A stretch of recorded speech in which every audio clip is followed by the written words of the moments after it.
শহরে ঘটে যাচ্ছে একের পর এক খুন। খুনি প্রমাণ হিসেবে প্রতিটি মৃতদেহের পাশে রেখে যায় একটি করে মিল্কশেকের বোতল। কে এই খুনি, আর এই খুনগুলোর পেছনে কি রয়েছে অন্য কোনো রহস্য? গল্পের কাহিনী যতই এগোবে ততই বেরিয়ে আসতে থাকবে একের পর এক ভয়ানক সত্যি। যারা সাসপেন্স থ্রিলার গল্প দেখতে পছন্দ করেন তাদের জন্য এই সিরিজটি মাস্ট ওয়াচ একটি সিরিজ, কারণ সিরিজটিতে এত পরিমাণ টুইস্ট এবং সাসপেন্স রয়েছে যা আপনাকে গল্পের শেষ পর্যন্ত ধরে রাখবে, আর সিরিজের শেষের টুইস্টটি আপনাকে একদম চমকে দেবে। তো চলুন সরাসরি চলে যাই মিল্কশেক মার্ডার সিরিজটির এক্সপ্লানেশনে। সিরিজের শুরুতেই আমরা দেখি কয়েকজন অফিসার একটা ঘটনার ইনভেস্টিগেশন করছে, যেখানে কয়েকজন আন্ডারকভার এজেন্টকে পরপর মৃত্যুর মুখে ঠেলে দেওয়া হয়েছে এবং প্রত্যেকটি মৃত ব্যক্তির সামনে পাওয়া গেছে একটা করে মিল্কশেকের বোতল। এই ঘটনার ইনভেস্টিগেশনের দায়িত্ব দেওয়া হয় কোনো এক আন্ডারকভার এজেন্ট মেজরকে, কিন্তু তাকে এখনও দেখানো হচ্ছে না। এই হলো ভাস্কর মিত্র, যে একজন রাইটার। খুব নামকরা পাবলিশার ওল্ড জেনারেশনের কাছেই 17 বার রিজেক্ট হয়েছে। আজও রিজেকশনের খবরটাই সে পায়, তাই খুবই বিরক্ত হয়ে যায় যে তাহলে ম্যানুস্ক্রিপ্টগুলো তার জমা কেন নেয়। এই হলো শোভা, সে হলো ভাস্করের গার্লফ্রেন্ড। সে খুবই বিরক্ত হয়, কারণ এতবার রিজেকশনের পরেও ভাস্কর নিজেকে ডিফেন্ড করছে। শোভা মনে করে যে ভাস্কর হয়তো খুব একটা ভালো লিখছে না, সেজন্য এতবার রিজেকশনের মুখে তাকে পড়তে হচ্ছে। তবে ভাস্কর তাকে জানায় যে ওলজেন পাবলিশারের কর্ণধার দর্শনা দে। দর্শনার বাবা এবং ভাস্করের বাবা বিজনেস রাইভাল ছিল, তাই হয়তো দর্শনা ইচ্ছা করে তার সাথে এটা করছে। তবে শোভা মনে করে দর্শনা একজন বিজনেস ওম্যান এবং সে খুব ভালো কাজ করে, তাই কোনো বিজনেস প্রপোজাল খুব ভালো হলে সে কখনোই সেটা ফেরাবে না। এরকমই এক কথা দু কথায় শোভা এবং ভাস্করের মধ্যে ঝামেলা বেঁধে যায় এবং শোভা তার রিলেশনটা ব্রেকআপ করে চলে যায়। ভাস্কর শোভার সাথে ব্যাংককের যে শহরে থাকতো সেটা ছেড়ে চলে আসে পাটায়া এবং পুরনো স্মৃতিগুলো ডিলিট করতে থাকে নিজের জীবন থেকে। তবে কোনো এক ব্যক্তি ভাস্করকে সবসময় ফলো করছিল, নিজের মোবাইলে তার কিছু ফটো ক্লিক করছিল বারে বারে। তবে এই ব্যক্তি কে সেটা আমরা কাহিনী এগোলেই জানতে পারবো। এই হলো দর্শনা দে, ওলজেন পাবলিশারের কর্ণধার। দর্শনা তার অ্যাসিস্ট্যান্ট রওশনের কাছে জানতে চায় তাদের বিজনেস আপডেট কি আছে। রওশন জানায় যে ফ্রিকির বইটার গল্পের উপর বেস করে একটা ওয়েব সিরিজ তৈরি করতে চাই ফ্লিক্সনেট, এবং যার জন্য তাকে মোটা টাকা দিতেও তারা রাজি। দর্শনা জানায় যে ফ্রিকির পর তারা নেক্সট যে বইটা পাবলিশ করতে চলেছে সেটারও ভালো ডিল উঠতে চলেছে মার্কেটে, এবং সেটার জন্য যদি ওয়েব সিরিজটি তৈরি হয় তাহলে তাদের পেছনে ফিরে আর তাকাতে হবে না। এদিকে আমরা ভাস্করকে দেখি যে সদ্য ব্রেকআপের পর এবং ক্যারিয়ারের এরকম অবস্থায় দিশেহারা হয়ে এদিক ওদিক ঘুরে বেড়াচ্ছে। একদিন ভাস্কর সমুদ্রের পাড়ে একাই রিল্যাক্স করছিল, ঠিক তখনই তার কানে ভেসে আসে একটা শব্দ, হেল্প হেল্প। ভাস্কর দৌড়াতে শুরু করে এবং দেখে এক ব্যক্তি পাগলের মতো কিছু কাগজ কুড়াচ্ছে। ভাস্কর তাকে সাহায্য করার জন্য তাকে কিছু কাগজ কুড়িয়ে দেয়, কিন্তু ওই ব্যক্তি কাগজগুলো তার হাত থেকে প্রায় ছিনিয়ে নেয় এবং বলে এই কাগজগুলো তার প্রাণের থেকেও অধিক দামি। ওই ব্যক্তি তাকে সদাদাসপতি নামে পরিচয় দেয় এবং জানায় তিনি একজন বাঙালি, এবং কথায় কথায় দুজনে একসাথে বিকেলে ড্রিঙ্কসের প্রোগ্রাম সেট করে ফেলে।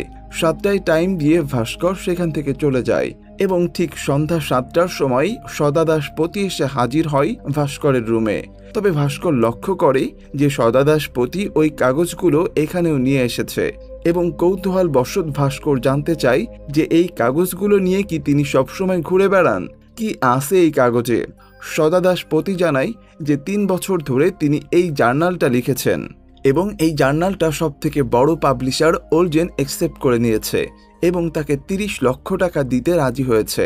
সদাদাসপতি তার ছদ্মনাম সেডো দিয়েই এই জার্নালটা লিখেছে এবং সে আরও জানায় ওলজেন পাবলিশারের কেউই সদাদাসপতিকে চেনে না, মেইলের থ্রুতে তাদের পরিচয় হয়েছে।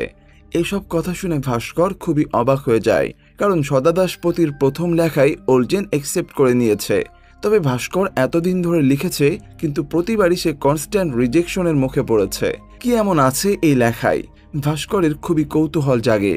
এরপর সদাদাসপতি চলে গেলে ভাস্কর আপসেট হয়ে পড়ে এবং নিজেকে ফেইলার মনে করতে থাকে। পরের দিন সকালে ভাস্করের সাথে আবারও সদা দাসের দেখা হয় এবং তিনি জানান তিনি কোকোনাট দ্বীপে যাচ্ছেন, যেখানে বসে জার্নালটি তিনি লিখেছেন। জায়গাটা খুবই শান্ত এবং ইন্সপায়ারিং। তাই ভাস্করকে সে জিজ্ঞাসা করে যে ভাস্কর তার সাথে যাবে কিনা। তখন ভাস্কর তার সাথে যেতে রাজি হয়ে যায়। সেখানে গিয়ে ভাস্করের সেই নির্জন দ্বীপটা খুবই পছন্দ হয় এবং সে সোজা গিয়ে একটা গাছের তলায় বসে পড়ে। সদাদাসপতি বলে সে একটু জলে নামতে চায় স্নান করতে, তাই ভাস্করকে বলে সে তার সাথে জলে নামবে কিনা। ভাস্করের কোনো ইচ্ছা না থাকায় সে গাছের তলায় চুপ করে বসেছিল। সদাদাসপতি তাকে বলে তুমি গাছের তলায় বসে আমার জার্নালটা পড়ো এবং পুরো জার্নালটা পড়ে তোমার কেমন লাগলো সেটার সত্যিকারের রিভিউ দিবে। এই বলে সে জলে নেমে যায়। এরপর ভাস্কর মনোযোগ দিয়ে পুরো জার্নালটা পড়তে শুরু করে। কতক্ষণ যে এভাবে কেটে যায় সে নিজেও বুঝতে পারে না। কিছুক্ষণ পরে সে খেয়াল করে সদাদাসপতিকে আর দেখা যাচ্ছে না, যেটা দেখে ভাস্কর অবাক হয় এবং নাম ধরে এদিক ওদিক ডাকতে থাকে, কিন্তু কোথাও কাউকে দেখতে পায় না। নির্জন দ্বীপে কাউকে জিজ্ঞাসা করার মতো কেউই ছিল না সেখানে।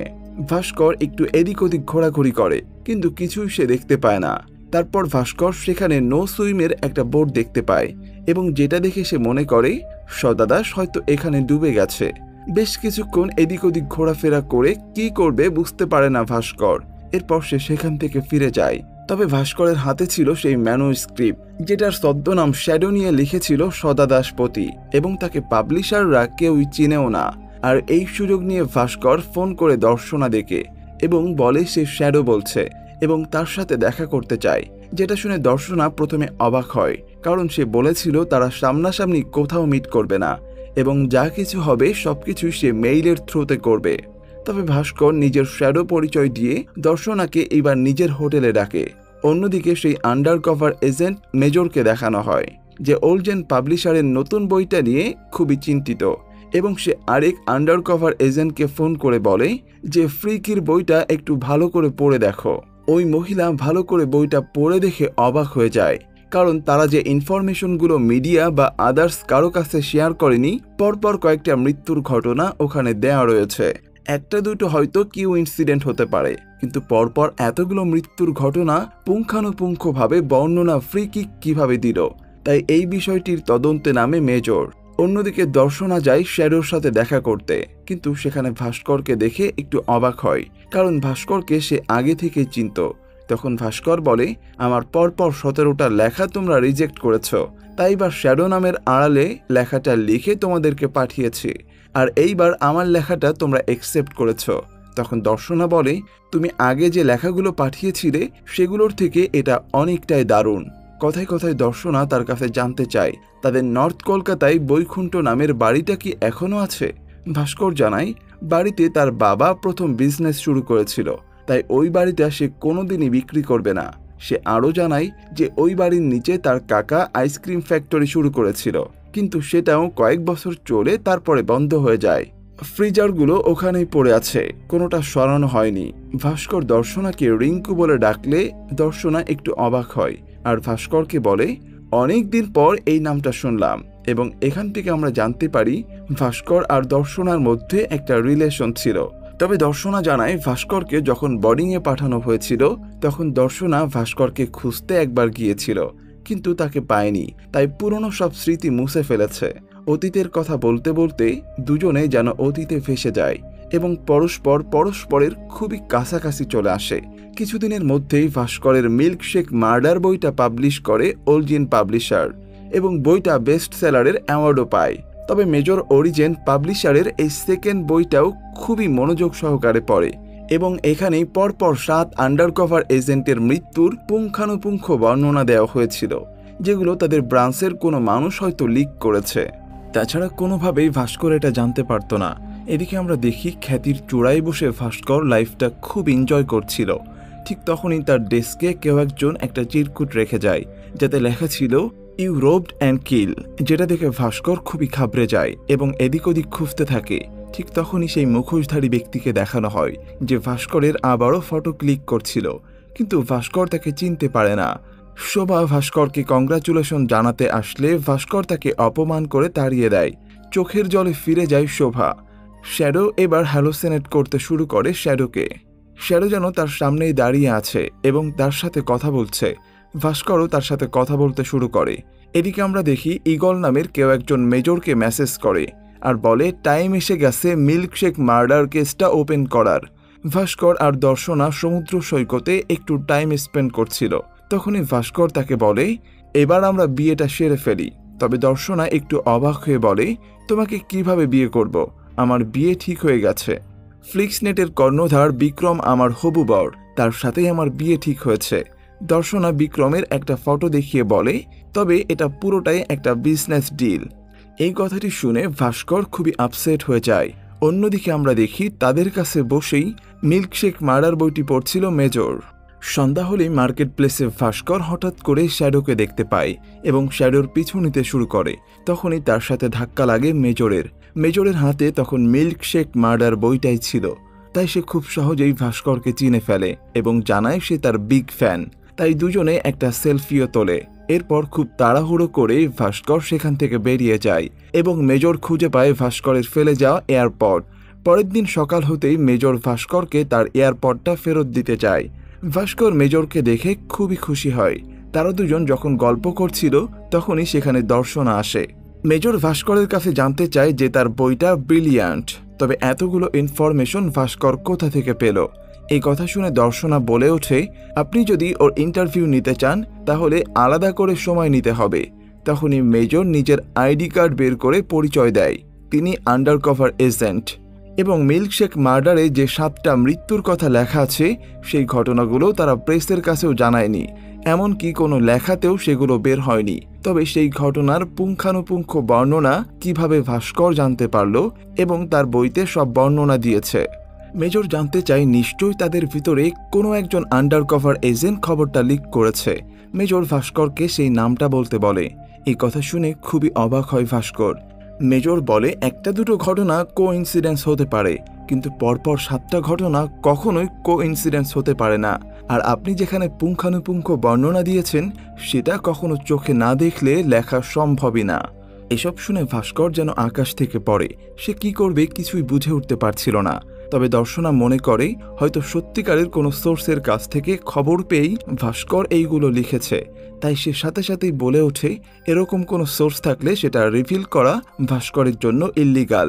তবে অন্য কেউ যদি এই সোর্সগুলো রিভিল করে দেয় তাহলে ভাস্করের কিছুই করার নেই। আপনি 2 দিনের মধ্যেই রিসোর্সের খবর পেয়ে যাবেন নিজের বাড়িতে বসেই। এরপর মেজরের আর কিছুই বলার থাকে না, তাই সে ফিরে যায়। এরপর দর্শনা ভাস্করকে বলে 2 দিনের মধ্যেই নামটা লিখে রোশনকে দিয়ে দিবে ও পৌঁছে দেবে মেজরের কাছে। সে আরও বলে পরবর্তী মাসের মধ্যেই এই ধরনেরই আরেকটা লেখা তার চাই, তাহলে তার পাবলিশারের আর পেছনে ফিরে তাকাতে হবে না এবং টাকা নিয়ে ভাস্করকে কোনো চিন্তা করতে হবে না। ভাস্কর চাপে পড়ে যায়, কি করবে কিছুই ভেবে উঠতে পারে না। এই ধরনের একটা লেখা সে আবার কিভাবে জোগাড় করবে। ঠিক তখনই সে আবারও শ্যাডোকে হ্যালোসিনেট করে এবং মানসিকভাবে খুবই বিধ্বস্ত হয়ে পড়ে। ভাস্করের শ্যাডোর সঙ্গে যে হোটেলে প্রথম দেখা হয়েছিল সেখানে গিয়ে ভাস্কর খোঁজ করে এবং জানতে পারে সদাদাসপতি তাদের রেগুলার কাস্টমার, আর এখন সদাদাসপতি এখানেই রয়েছে। এরপর মহিলাটি ভাস্করকে সদাদাসপতির কাছে নিয়ে যায়, কিন্তু ভাস্কর দেখে সে এক অন্য ব্যক্তি, যেটা দেখে ভাস্কর খুবই অবাক হয় এবং কিছুই বুঝে উঠতে পারে না। এদিকে দর্শনা ভাস্করের খোঁজ করতে থাকে এবং তাকে ফোন করে। তখন ভাস্কর জানায় সে খুব তাড়াতাড়ি ফিরে আসবে। পরের দিন মেজর ভাস্করকে ফোন করে এবং সেই নামটা আবারও জানতে চায়। তবে ভাস্কর তাকে পরিষ্কার জানিয়ে দেয় তার যা ক্ষতি হবার হোক, কিন্তু সেই নামটা মেজরকে সে কিছুতেই বলবে না। আসলে ভাস্করের এমন কোনো নাম তো জানা নেই, সে কিভাবে তাকে বলবে কিছুই বুঝে উঠতে পারছিল না। এরপর ভাস্কর সোজা চলে যায় সেই কোকোনাট দ্বীপে। তবে সেখানেও বিশেষ কিছু তার চোখে পড়ে না। তবে সে একটি বিষয় দেখে খুবই অবাক হয়। ওই দিন যখন সে সদাদাসপতির সাথে এই দ্বীপে এসেছিল তখন সে এখানে একটা ডেঞ্জার বোর্ড দেখেছিল, কিন্তু আজ সে সেই বোর্ডটা দেখতে পায় না। কিছুটা উদ্ভ্রান্তের মতো ভাস্কর ফিরে আসে। দর্শনা তাকে দেখে খুবই হ্যাপি হয়ে যায় এবং তাকে জড়িয়ে ধরে। দর্শনা বলে তার পাবলিকেশন থেকে যে 2টি বই পরপর প্রকাশিত হলো সেগুলো নিয়ে ওয়েব সিরিজ তৈরি হবে, আর বই 2টি হলো মিল্কশেক এবং ফ্রিকির। এই 2টি বই নিয়ে ওয়েব সিরিজ তৈরি করবে ফ্লিক্সনেট, এজন্য তাদেরকে অনেক টাকা অফার করেছে। ভাস্কর এতটা খুশির খবর পেয়েও আনন্দ করতে পারছে না। সে দর্শনাকে বলে, আজ তোমাকে আমার একটা সত্যি কথা বলার আছে। ঠিক তখনই সেখানে মেজর চলে আসে। মেজর ভাস্করকে একটা ভিডিও দেখায়, যে ভিডিওটা ছিল ভাস্করের নর্থ কলকাতার বাড়ির, যার নাম বৈকুণ্ঠ। জানালার নিচে যে আইসক্রিম কারখানা ছিল তার মধ্যে কয়েকটি ফ্রিজার ছিল এবং তার মধ্যে পাওয়া যায় মিল্কশেক মার্ডারে উল্লেখিত শেষ মৃতদেহটি, এবং সেখানে একটা টাইপরাইটারও পাওয়া যায়, যার লেখার সাথে মিল্কশেক মার্ডারের স্ক্রিপ্টের সাথে ম্যাচ হয়ে যাচ্ছে কালিটা। ভিডিওটা দেখে দর্শনা খুবই অবাক হয় আর ভাস্করকে বলে, এটা তোমাদের সেই পুরানো কলকাতার বাড়িটা তো। ভাস্করও তখন খুবই অবাক হয়। সে কি করবে কিছুই বুঝে উঠতে পারে না। তবে সে কিছু একটা এক্সপ্লেন করতে চায় দর্শনাকে। তবে দর্শনা ততক্ষণে খুবই বিধ্বস্ত এবং খুবই বিরক্ত হয়, আর সে মনে করে হয়তো ভাস্করই সব কয়টা মার্ডারের সাথে যুক্ত, এবং তাই সে চুপচাপ অফিসারের সাথে চলে যেতে বলে। মেজর ভাস্করকে নিয়ে যায় এবং পথে যেতে যেতে একটা নির্জন রাস্তায় গাড়িটা দাঁড় করিয়ে নিজেও নেমে যায়। ঠিক তখনই ভাস্কর লক্ষ্য করে গাড়ির মধ্যে একটা ম্যাগাজিন, যেটার কভার পেজে দর্শনার পিকচার দেখে ম্যাগাজিনটা ওপেন করতেই অবাক হয়ে যায় ভাস্কর, কারণ ম্যাগাজিনের ভেতরে সে দর্শনার সাথে শ্যাডোর একটা পিকচার দেখতে পায়। এটা দেখে ভাস্কর খুবই অবাক হয়ে যায়। শ্যাডোকে দেখে ভাস্কর মনে করে সেদিন যখন সে মন দিয়ে তার ম্যানোস্ক্রিপ্টটা পড়ছিল তখনই হয়তো শ্যাডো জল থেকে চুপচাপ উঠে পড়েছে। তবে এই পুরো ঘটনাটা কি কাকতালীয়, নাকি এর পেছনে আছে অন্য কোনো ষড়যন্ত্র? কিছুই ভেবে উঠতে পারছিল না ভাস্কর। তখনই ভাস্করের মনে পড়ে সেদিন যখন দর্শনা তার সাথে দেখা করতে এসেছিল, সে জানতে চেয়েছিল তাদের নর্থ কলকাতার পুরনো বৈকুণ্ঠ বাড়িটা কি এখনো রয়েছে কিনা। তখনই ভাস্কর তাকে জানিয়েছিল বাড়ির নিচে থাকা ফ্রিজারের কথা। তখনই মেজর এসে তাকে বলে কনস্পিরেসি স্টোরি তার খুবই পছন্দের। এই বলে ভাস্করকে রাইটারের গল্প শোনাতে শুরু করে। একটা রাইটার ছিল যাকে নির্দিষ্ট একটা প্রকাশনী বারংবার রিজেক্ট করে দিচ্ছিল। রাইটারটা এমন নয় যে খুব খারাপ লিখেছিল, কিন্তু ওই প্রকাশনী চাইছিল রাইটারটাকে রিজেক্ট করতে, তাই বারবার তাকে রিজেক্ট করেছে। এবং এই অবস্থায় রাইটারটা যখন একটু ডিপ্রেশনে চলে যায় তখনই এক অচেনা লোকের সাথে তার পরিচয় হয় এবং সে জানতে পারে যে ওই ব্যক্তির প্রথম লেখা বইটাই ওই প্রকাশনী অ্যাকসেপ্ট করে নিয়েছে। এরপরেই ওই ব্যক্তির ম্যানোস্ক্রিপ্টটা তার হাতে চলে আসে এবং ওই রাইটার সেই ম্যানোস্ক্রিপ্টটা নিজের নামে চালিয়ে দেয়। আসলে ওই প্রকাশনী নিজেদের লাভের জন্য কোনোভাবে মানুষগুলোকে মেরেছে, তারপর ওই ক্রাইমগুলো নিয়ে বই লিখেছে এবং সেইটাই সেই রাইটারের নামে চাপিয়ে দিয়েছে। এই রকমই পরপর দুটো ইনভেস্টিগেট করলো মেজর, একটা হলো ট্রিকি, আরেকটা হলো ভাস্কর। তখন ভাস্কর বলে, তাহলে আপনি বুঝতে পেরেছেন যে দর্শনাই এটা করিয়েছে? তাহলে তো আপনি এটাও জানেন যে আমি নির্দোষ। তাহলে ওদের বিরুদ্ধে কি স্টেপ নেওয়া উচিত সেটা বলুন। এরপর কাহিনী চলে যায় ফ্ল্যাশব্যাকে, আর আমরা তখন ট্রিকিকে দেখতে পাই। সে আসলে নিজেকে শ্যাডো বলে পরিচয় দিয়েছিল, আর এখানে আমরা জানতে পারি ট্রিকির সাথে দর্শনার রিলেশন রয়েছে। ট্রিকি ওই মৃত্যুগুলো ঘটিয়েছে এবং বই লিখেছে, আর ফাঁসিয়ে দিয়েছে নির্দোষ রাইটার ফ্রিকি এবং ভাস্করকে। দর্শনা তার লোক দিয়ে ওই ঘটনাগুলো সত্যি বলিয়ে রটিয়ে দেওয়ার পর ফ্লিক্সনেট থেকে তাদের অফার আসে 100 বিলিয়নের। ওই স্টোরিগুলো নিয়ে ফ্লিক্সনেট ওয়েব সিরিজ তৈরি করতে চায়। আর এখানেই আমরা জানতে পারি লাস্ট মৃতদেহটা কোথায় ফেলবে বুঝে উঠতে পারছিল না ট্রিকি। তখনই দর্শনা তাকে বুদ্ধি দেয় যে বৈকুণ্ঠ বাড়ির ফ্রিজারে ওটা ফেলে দিতে। এদিকে আমরা রওশনকে দেখি ওই মুখোশের সাথে। আসলে রওশনই ভাস্করকে ফলো করত। এরপর মেজরের মোবাইলে রওশন একটা মেসেজ দেয়, যাতে লেখা ছিল 4 মিলিয়ন তার ব্যাংক অ্যাকাউন্টে ফেলে দিয়েছে রওশন। সুতরাং সে যেন ফ্রিকির মতোই ভাস্করকে শেষ করে দেয়, তবে এটা রোড অ্যাক্সিডেন্ট করতে হবে। এরপরই ফ্ল্যাশব্যাকে একটা ঘটনা দেখানো হয়। মূলত রাইটার ফ্রিকিকে মৃত্যুর মুখে ঠেলে দিয়েছিল এই মেজর। ভাস্কর মেজরের কাছে অনুরোধ করে, মেজর তো সবটাই জানে, তাহলে সে যেন ভাস্করকে বাঁচিয়ে নেয়। ঠিক তখনই মেজর হাসতে শুরু করে এবং তারপরেই আমরা দেখি ভাস্করের চিৎকারের আওয়াজ শোনা যায় এবং গাড়িটা নির্জন রাস্তায় একাই বেরিয়ে যাচ্ছিল। অর্থাৎ মেজর ভাস্করের রোড অ্যাক্সিডেন্ট করে বেরিয়ে যায়। এদিকে দর্শনা আর ট্রিকি টাকা পাওয়ার আনন্দ সেলিব্রেট করে, আর এখানেই সিরিজটি শেষ হয়ে যায়।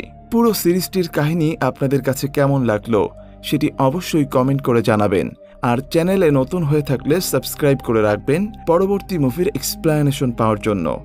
ধন্যবাদ।